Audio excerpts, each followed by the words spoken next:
They were the ones who gave the recipe for the famous suji cake. That's the myth.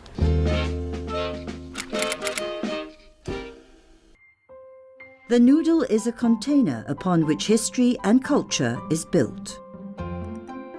From bak chor mee to char kway teow to wonton mee, the noodle is individualized and claimed by each dialect group. Through this, food marked the cultural boundaries of Chinatown even back in the 1950s.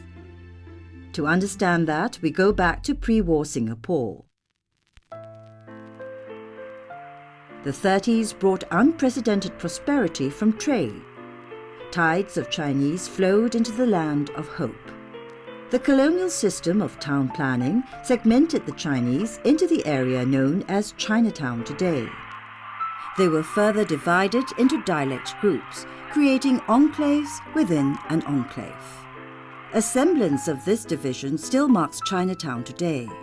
Hokkien in Telok Ayer, Teochews in Boat Quay, and Cantonese in South Bridge Road. Because of colonial division, food from each dialect group did not cross its designated boundary.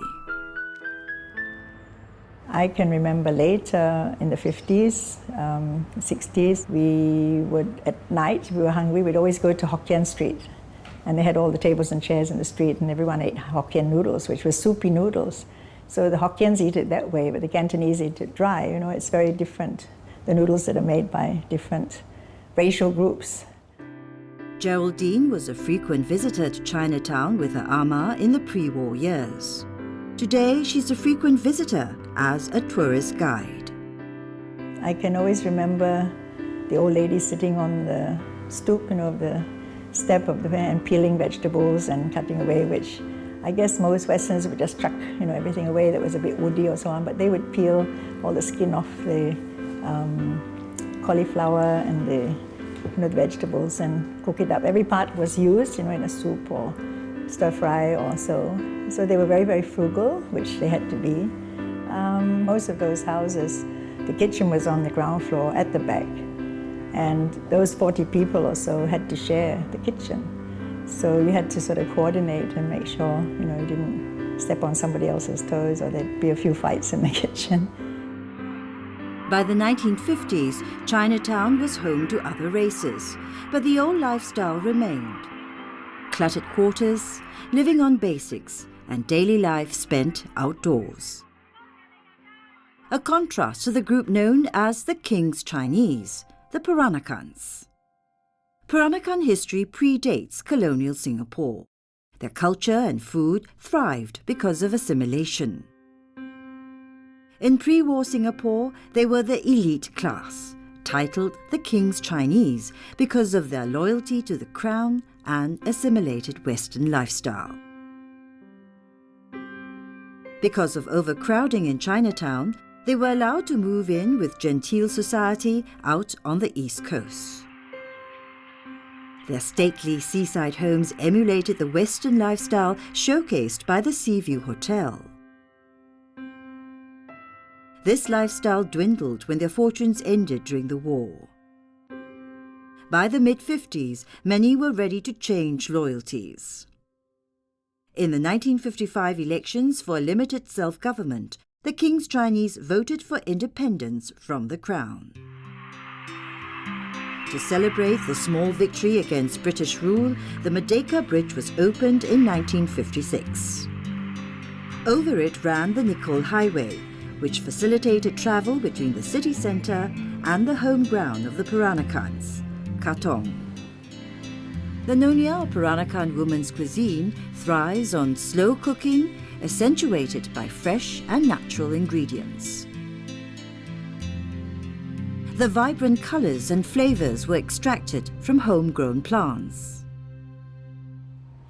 Hey, bunga telang, you know, I'm surprised to see it growing by the street side, but this used to be the colouring for the famous Nyonya cakes and the bak chang, which is a glutinous rice. I wonder whether anybody owns it or uses the flowers. These and the pandan leaves are quintessential household plants for Peranakans because we use them for colouring and for flavouring. Lovely to see them by the roadside. I grew up here in the 50s until middle of 70s. Cynthia Weehofer is a proud Peranakan and lived in one of the more unusual houses in the area. This is where I lived, 150Q down this lane. And Kona's Confectionery, where I grew up in, famous for suji cakes and friends of ours. This whole row of terrace houses had really a multiracial element to it. The last house I remember was the house of the Solomons. They were Jewish and they were actually confectioners, and apparently they were the ones who gave the recipe for the famous suji cake. That's the myth. And then we had Malay neighbors. We had lots of Peranakan families here, some Teochew families, Eurasian families. So this whole row was always full of fun and different festivities which we all shared. You know, this lane is also like food alley for us because we had a parade of hawkers. Sometimes we counted as like 35 in all. And what was striking was getting fresh milk from the cow. There was this, what we call the bai, who would lead his cow door to door, calling out his ware, and then you bring in your milk tin, and he would milk the cow in front of you. And so that was how we get our milk, and you normally will boil it a bit and drink it. Katong is known for its home-cooked Nyonya food, yet one of its icons is a ready-made snack, tau kwa pao. It was created by a Teochew hawker, using bits of braised duck, eggs, fried yam, fish balls, cucumber, and stuffed into a tofu. This became a hit with Nonyas, a tasty, convenient snack while they engaged in their favorite pastime, gambling.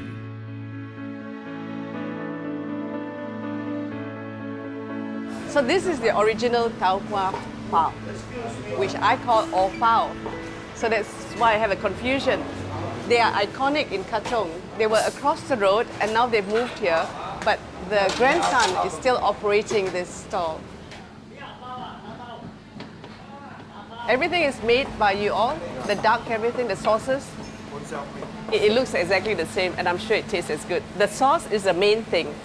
The sauce is with the green chilies, right? Your sauce is still with the green vinegar and yums. What is tau kwa pao made up of? Tofu. Start with fish balls, yam, cucumber. Yeah, cucumber. Do you have meat also? Last time had. Now you don't put in the meat? Why not? Nowadays people like blend. But they can order extra with meat. So the fish balls also made by you all? Factory, okay. The original location of the tau kwa pao was this coffee shop. It marked the entrance to a street named after a man who developed Katong as a gift to the community.